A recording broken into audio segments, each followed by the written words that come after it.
Bien en santé, votre bien-être au quotidien. Isabelle Huot.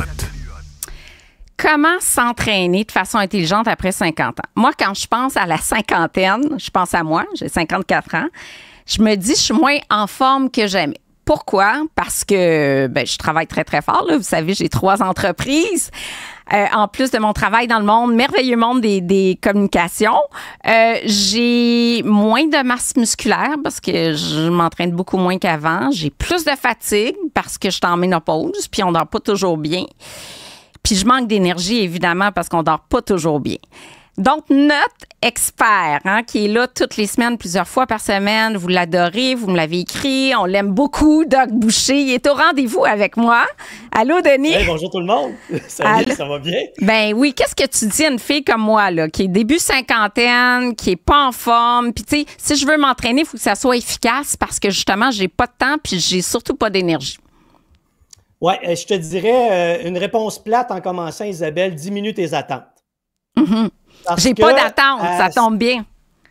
T'en as pas, c'est parfait. Parce que normalement, spécialement chez les hommes, quand tu arrives dans la cinquantaine, tu t'imagines que tu as la condition physique de quand tu avais 20 ans, que tu es au top et que tu peux rester au top toute ta vie. Mais c'est loin d'être la réalité. La réalité, c'est que, je te donne un exemple, à partir de 20 ans, on perd un battement cardiaque par année. D'où la fameuse formule 220 moins l'âge quand tu veux connaître ta fréquence cardiaque maximale. Donc, quand j'arrive à 50 ans, si je fais 220 moins l'âge, tu comprends que à 20 ans, j'ai une fréquence cardiaque à 220, à 200, puis à 50 ans, j'ai une fréquence cardiaque maximale à 170. Je peux plus compétitionner contre une personne de 20 ans. Là. Voilà. Puis moi, Denis, j'ai 166 de fréquence maximale. Puis je devrais pas m'entraîner à plus que 70 de cette fréquence-là, hein? Non, puis même souvent, c'est là que j'en venais un petit peu plus loin, c'est qu'on donne des fréquences cardiaques cibles aux gens à suivre. Mais moi, je fais tellement d'évaluations que la fréquence cardiaque moyenne qu'on va te donner de suivre, exemple, 70 de ta fréquence cardiaque maximale, là, ça existe à peu près pour personne. Parce que j'ai des gens, je vais te donner un exemple concret. Dans la cinquantaine, tu sais qu'il y a des gens qui font de l'hypertension, qui ont des maladies cardiaques. On leur prescrit un médicament qui est un bêta-bloquant qui ralentit le rythme cardiaque. Si la personne devait avoir une fréquence cardiaque maximale à 170 battements par minute et que sa fréquence est à 145 à cause du médicament, on s'entend que la formule générale ne fonctionne plus. Donc, la formule générale fonctionne pour à peu près personne.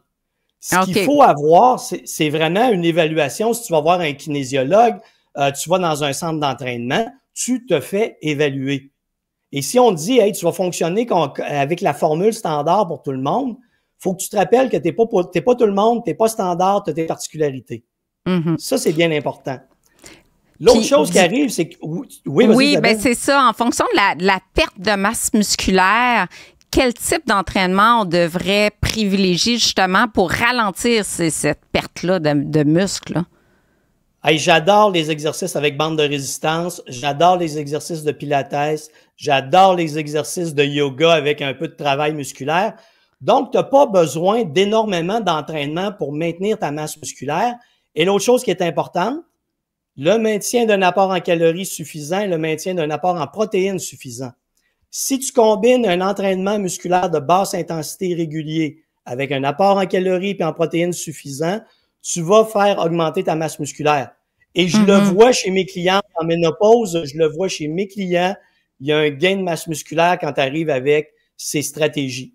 Là, tu parles d'apport calorique protéique.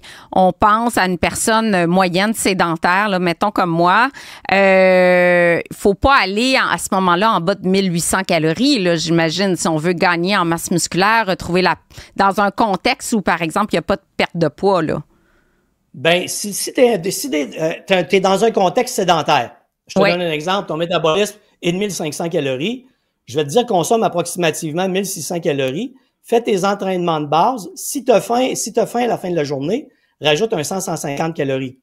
Oui, une collation, une boisson de soya, Denis, 100, 120 calories, un verre de lait, 120 calories, c'est parfait, là. un yogourt grec, tu vois, tu vas arriver vraiment à t'ajuster comme ça. C'est pas très compliqué, c'est juste qu'il faut intégrer ça dans nos habitudes de vie, dans notre contexte de travail, dans notre contexte quotidien et y réfléchir. L'autre chose qui est importante, va jamais t'épuiser. À 50 ans, nos petits rejets qui transforment l'énergie de la nourriture en énergie adaptable à notre corps, ils ont du kilométrage dans le corps. Ils réagissent moins vite, ils sont moins efficaces. Et si je pense que je devrais être aussi en forme qu'à 20 ans, je vais m'épuiser. Alors, c'est très important de comprendre quand tu commences un entraînement, ça te prend 10 à 15 minutes d'échauffement pour préparer ton système cardiovasculaire à répondre à la demande mécanique de l'exercice. Et qu'est-ce que tu entends, Denis, par se réchauffer? Si tu fais des étirements ou marcher marcher. OK. Moi, en tant que pépère de 60 ans, je marche 20 à 30 minutes avant d'aller faire mes exercices musculaires. Oh! Alors, je soigne mon corps. Pour moi, l'entraînement, c'est soigner mon corps. C'est pas le détruire. Parce que si je vais m'entraîner sans être échauffé, je vais facilement dépasser mes capacités. J'augmente mes risques de blessures. J'augmente mes risques d'épuisement. Et si j'essaie de maintenir ce rythme-là, j'y arriverai pas. Je vais abandonner parce que ça fait aucun sens. Donc, quand tu arrives à 50 ans, il faut que tu y ailles avec de la sagesse. Tu ne t'entraînes pas non plus 7 jours sur 7. Oui, tu parles de 2 jours de repos qui sont essentiels. Essentiels. Hey, puis je vais te conter une chose incroyable, Isabelle, que personne ne connaît, que je vais révéler à nos auditeurs, là. L'adaptation à l'exercice se fait pendant que tu es au repos. Se fait pas pendant que tu es à l'exercice. L'exercice, c'est la stimulation qui dit à ton corps de s'adapter et ton corps s'adapte au repos et parce que tu lui as donné le juste apport en calories, protéines, lipides, glucides. Et si tu prends pas de période de repos et que tu ne fais que t'entraîner, tu vas t'épuiser, t'arriveras à rien et tu vas abandonner. Oui, puis on en voit des cas d'abandon, là. C'est quand même très, très, très fréquent.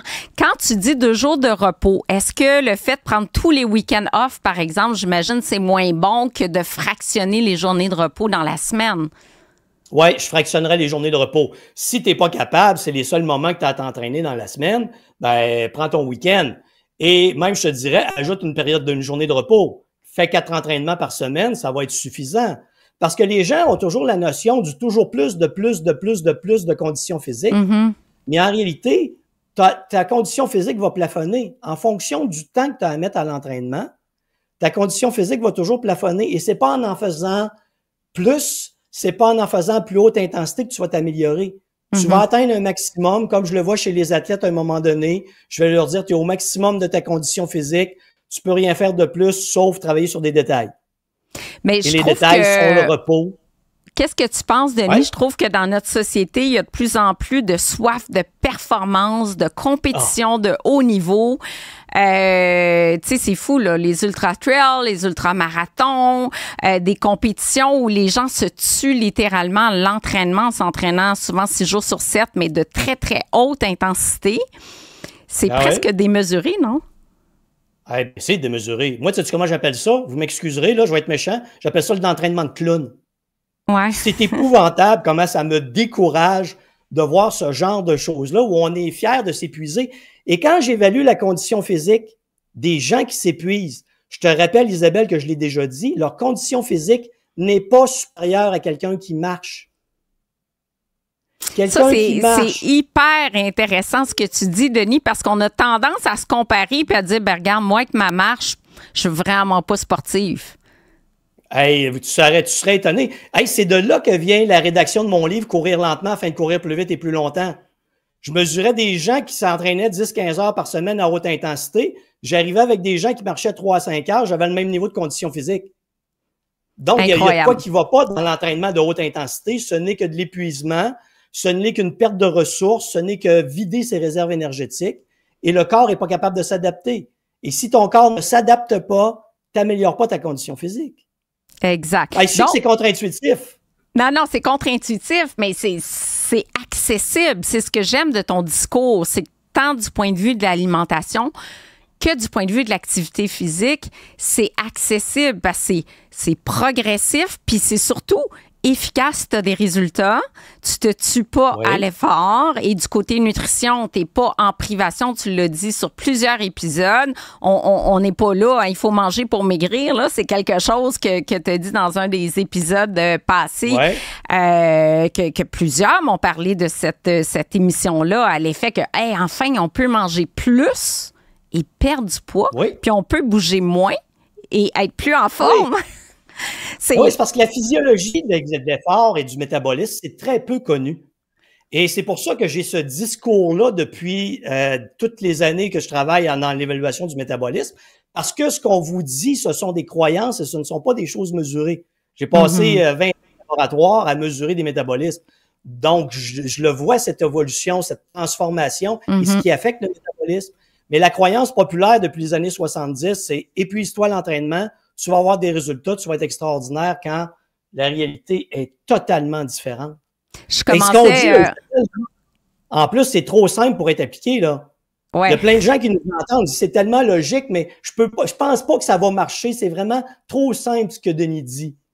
C'est ça la réaction des gens. J'ai commencé l'épisode d'emblée en disant fiez-vous à de l'expertise parce que les gens trouvent plein d'affaires sur le web, puis là ils commencent à suivre des influenceurs sur les réseaux sociaux, puis des Beachbody et compagnie. Attention là, on fera une émission là-dessus, mais tu sais c'est inaccessible, c'est décourageant.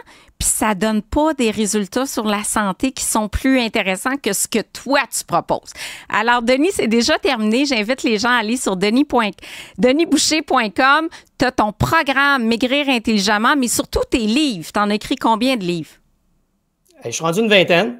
Une vingtaine de livres sur denisboucher.com. Quand je vous dis, c'est un expert. Il y a des cas cliniques. Il y a, un doctorat, bien sûr, mais tu as aussi des centaines et des centaines, voire des milliers de cas cliniques que tu suis depuis des années. Donc, c'est notre référence ici à Cube, denisboucher.com. Merci, Denis. Bye tout le monde. Bye.